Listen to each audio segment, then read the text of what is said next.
कल की अवतार के साथ भगवान गणेश भी कलयुग में जन्म लेंगे। क्या आप जानते हैं कलयुग में कल की अवतार का साथ देने और पापियों का नाश करने के लिए गणेश जी भी जन्म लेंगे। कलयुग में भगवान विष्णु राक्षसों का वध करने के लिए अकेले नहीं आएंगे, उनके साथ विघ्नहर्ता गणेश जी का भी अवतार होगा। जिस प्रकार कल की भगवान देवदत्त नाम के घोड़े पर सवार होकर पाप का नाश करेंगे, उसी प्रकार गणेश जी भी नीले रंग के घोड़े पर सवार होकर पापियों का विनाश करेंगे, जिसके बाद सतयुग की नई शुरुआत होगी। गणेश पुराण में गणेश जी के इस अवतार का पूरी तरह से वर्णन मिलता है। इस पुराण में भगवान शिव ने पार्वती से कहा है कि कलयुग के अंत में भगवान गणेश 4 भुजा से युक्त होकर अवतार लेंगे। वहीं जहां भगवान विष्णु अपना 10वां अवतार कल की अवतार के रूप में लेंगे और कली पुरुष नाम के राक्षस का नामो निशान इस दुनिया से मिटा देंगे। लेकिन बढ़ते पाप को देखते हुए कलयुग के अंत में सिर्फ एक राक्षस नहीं होगा, जिसकी वजह से दुनिया में सिर्फ अधर्म का राज होगा। कली जैसे असंख्य राक्षस होंगे, जिसमें से एक खतरनाक और मायावी होगा अभिमानासुर। इस राक्षस का वध गणेश जी के हाथों होगा। कलयुग के अवतार में गणेश जी का नाम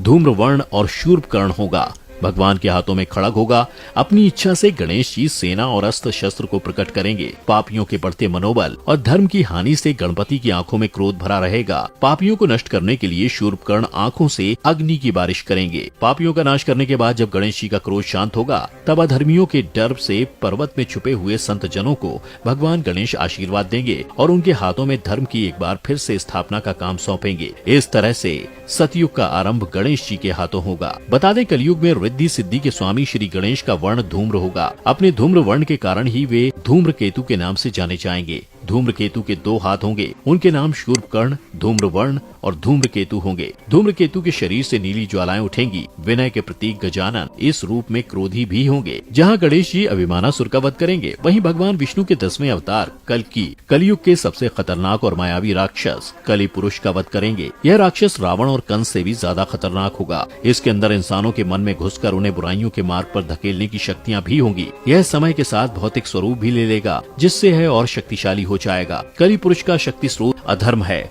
और वही इसे इस युग में मिलता है। बढ़ती शक्तियों के साथ उसकी सेना में इंसान ही होंगे। भविष्य पुराण में लिखा है कि आने वाले समय में सनातन धर्म पर घोर संकट आएगा। तब इंसान की सोच बहुत गिर गई होगी और संसार हर तरफ से सनातन धर्म को खत्म करने में लगा होगा। यह वो वक्त होगा जब कलयुग खत्म होने के कगार पर होगा। इतना ही नहीं, महाभारत में भी कलयुग के अंत में होने वाले प्रलय का वर्णन किया गया है। महाभारत के अनुसार जैसे जैसे घोर कलयुग आता जाएगा, वैसे वैसे धर्म, सत्य, पवित्रता, क्षमा, दया, आयु, बल और याद रखने की शक्ति में कमी आती जाएगी। भागवत गीता में भगवान श्री कृष्ण ने कहा है कि जब जब धर्म की हानि होती है, अधर्म और पाप का बोलबाला होता, तब तब धर्म की स्थापना के लिए मैं अवतरित होता हूँ। वहीं श्रीमद् भागवत पुराण के 12वें स्कंद में लिखा है कि भगवान का कल की अवतार कलयुग के अंत और सतयुग के संधि काल में होगा। शास्त्रों की माने तो प्रभु श्री राम और श्री कृष्ण का अवतार भी अपने अपने युगों के अंत में हुआ था। इसलिए जब कलयुग का अंत निकट आ जाएगा, तब भगवान कल की जन्म लेंगे। वहीं अग्नि पुराण के 16वें अध्याय में कल की अवतार का चित्रण तीर कमान धारण किए हुए घुड़सवार के रूप में किया गया है और वे भविष्य में होंगे। कल की पुराण के अनुसार वह हाथ में चमचमाती हुई तलवार लिए